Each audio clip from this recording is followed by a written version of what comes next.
Bonjour, ici Marie-Noëlle Fontaine, kinésiologue à Cercovie. Je suis en compagnie de Marie-Isabelle Doucet, nutritionniste, diététiste conseil et membre de l'OPDQ.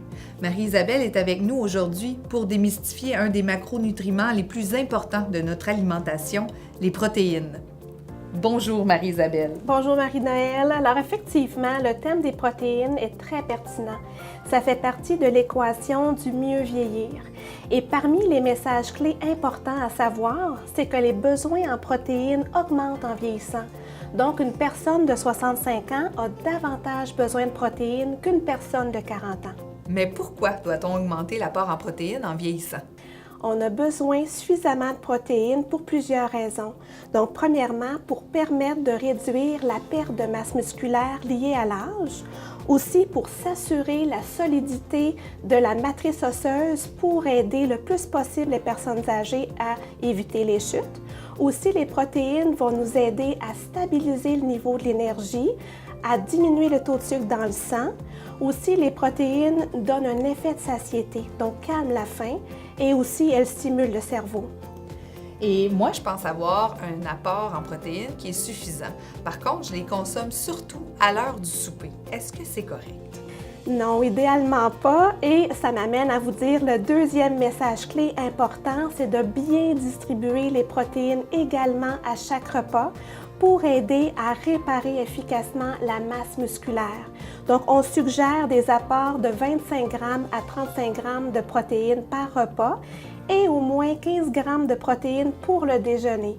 Je sais que c'est un défi, on le voit en clinique. Les gens ont tendance à manquer de protéines au déjeuner et au dîner et à manger beaucoup au souper.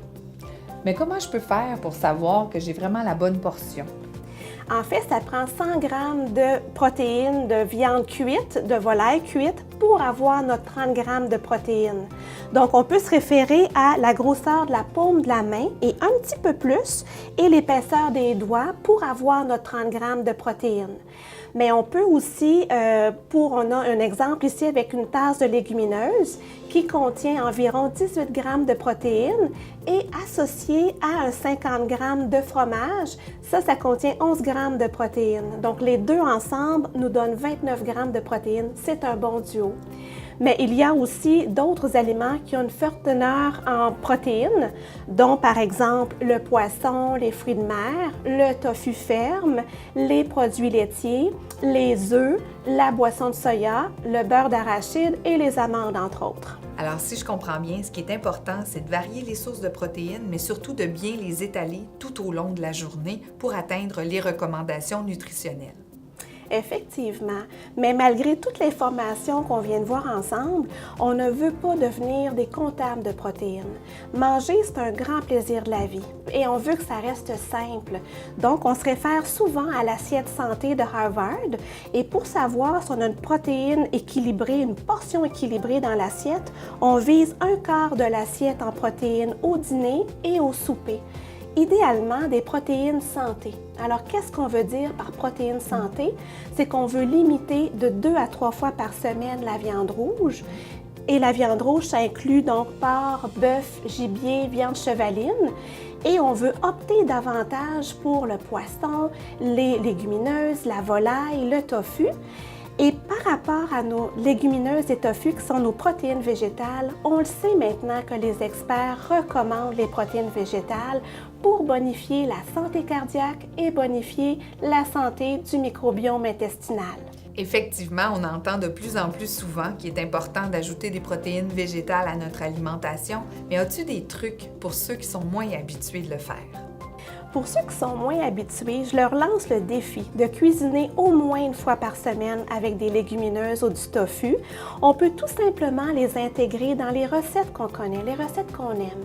Donc, exemple, on peut remplacer la pomme de terre par des pois chiches ou des haricots blancs dans notre potage et ça ne changera pas la texture, ça ne changera pas la couleur. On peut intégrer des lentilles dans nos recettes de viande hachée, exemple pâté chinois ou pain de viande. On peut intégrer des cubes de tofu dans un sauté de poulet et acajou. On peut aussi intégrer du tofu émietté dans notre sauce à spaghetti. On peut se faire aussi un chili complètement végétarien avec 3 sortes de légumineuses, haricots rouges, haricots noirs, des pintos, et on le sert avec du quinoa qui est une pseudo-céréale aussi riche en protéines. Alors, si je résume, ce qui est important, c'est d'augmenter notre apport en protéines avec l'âge, de bien distribuer tout au long de la journée l'apport en protéines, incluant les repas et les collations, et aussi de varier nos sources de protéines, dont l'augmentation des protéines végétales qui aident à plusieurs aspects de la santé. On veut garder le plaisir de manger parce que c'est ce qui est important par-dessus tout.